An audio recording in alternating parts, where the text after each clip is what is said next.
ভারতীয় ক্রিকেটে বর্তমানে আলোচনার কেন্দ্রে একটাই প্রশ্ন, টেস্ট ক্রিকেটে দলের ভয়াবহ ব্যর্থতার দায় নিয়ে প্রধান কোচ গৌতম গম্ভীর কি পদত্যাগ করেছেন। গত এক বছরে দেশের মাটিতে 7টি টেস্টের মধ্যে 5টিতে হার। গত বছর নিউজিল্যান্ডের কাছে 3-0 হোয়াইট ওয়াশ হওয়ার পর এবার দক্ষিণ আফ্রিকার কাছে 2-0 ব্যবধানে সিরিজ হার। এই লজ্জাজনক পারফরমেন্সের পর কোচের চেয়ারে চাপ বাড়ছে ক্রমশ। গুয়াহাটিতে দক্ষিণ আফ্রিকার কাছে 408 রানের বিশাল পরাজয় গম্ভীর পরিস্থিতিকে আরও কঠিন করে তুলেছে। তবে 2 বিশ্বকাপে জয়ী গম্ভীর স্পষ্ট জানিয়ে দিয়েছে তিনি কোথাও যাচ্ছেন না। রাহুল দ্রাবিড়ের অধীনে ভারতের টি-20 বিশ্বকাপ জয়ের পর গত বছরের 29 জুন ভারতীয় দলের কোচের দায়িত্ব পান গৌতম গম্ভীর। সাদা বলের ক্রিকেটে তার অধীনে ভারত চ্যাম্পিয়ন্স ট্রফি ও এশিয়া কাপ জিতেছে, যা তার সাফল্যের পাল্লা ভারী করেছে। কিন্তু টেস্ট ফর্ম একেবারে উল্টো দিকে। অস্ট্রেলিয়ার বিপক্ষে বর্ডার গাভাস্কার ট্রফিতে হার, আর সর্বোচ্চ সাফল্য বলতে ইংল্যান্ডে সিরিজ ড্র করা ছাড়া ভারতের টেস্ট ক্রিকেটে বর্তমান চিত্র খুবই হতাশাজনক। দক্ষিণ আফ্রিকার কাছে সিরিজ হারের পর সংবাদ সম্মেলনে পদত্যাগের প্রসঙ্গে গম্ভীর তার অবস্থান পরিষ্কার করে দেন। এই সমালোচনার জবাবে তিনি নিজের সাদা বলের ক্রিকেটের সাফল্য তুলে ধরেন। তিনি যোগ করেন, অনেকেই ভুলে যান আমি সেই ব্যক্তি যে তরুণ দল নিয়ে ইংল্যান্ডে ফল এনে দিয়েছিলাম।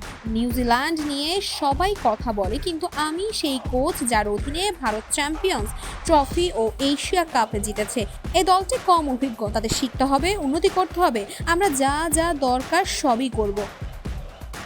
ভারতের টেস্ট দলে 3 স্তম্ভ রবীন্দ্রচন্দ্রন আশ্বিন, রোহিত শর্মা, বিরাট কোহলি গত এক বছরের টেস্ট ক্রিকেট থেকে অবসর নেওয়ার পর দলের কাঠামোয় বড় ধরনের পরিবর্তন এসেছে। তবে শুধু এই পরিবর্তনকে ব্যর্থতার একমাত্র কারণ হিসেবে মানতে নারাজ গম্ভীর।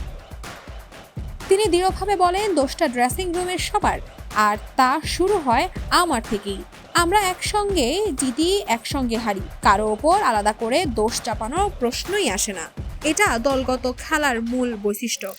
গত বছর নিউজিল্যান্ড সিরিজের সঙ্গে বর্তমান দলের তুলনায় প্রসঙ্গে গম্ভীর আপত্তি জানান। তিনি জোর দিয়ে বলেন, সেই সিরিজে আমাদের দল ছিল একরকম, এখনকার দল সম্পূর্ণ ভিন্ন। দু দলের ব্যাটিং লাইন অভিজ্ঞতার পার্থক্য আকাশ পাতাল, তাই তুলনাটি একেবারে ভুল। বর্তমান দলের বাস্তব পরিস্থিতি তুলে ধরে গম্ভীর বলেন, আমি অজুহাত দিই না, আগেও দিই নাই, ভবিষ্যতেও দেব না। কিন্তু বাস্তবতা হলো বর্তমান দলে শীর্ষ 8 ব্যাটারের মধ্যে 4 থেকে 5 জনের টেস্ট ম্যাচ সংখ্যা 15-এর কম।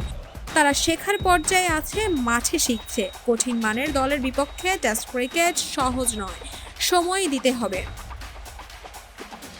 সামাজিক যোগাযোগ মাধ্যম ও সাবেক ক্রিকেটারদের সমালোচনার সঙ্গে সাংবাদিকদের একের পর এক কঠিন প্রশ্ন। এই সবের মধ্যেও গৌতম গম্ভীর তার চেয়ারে অনড়।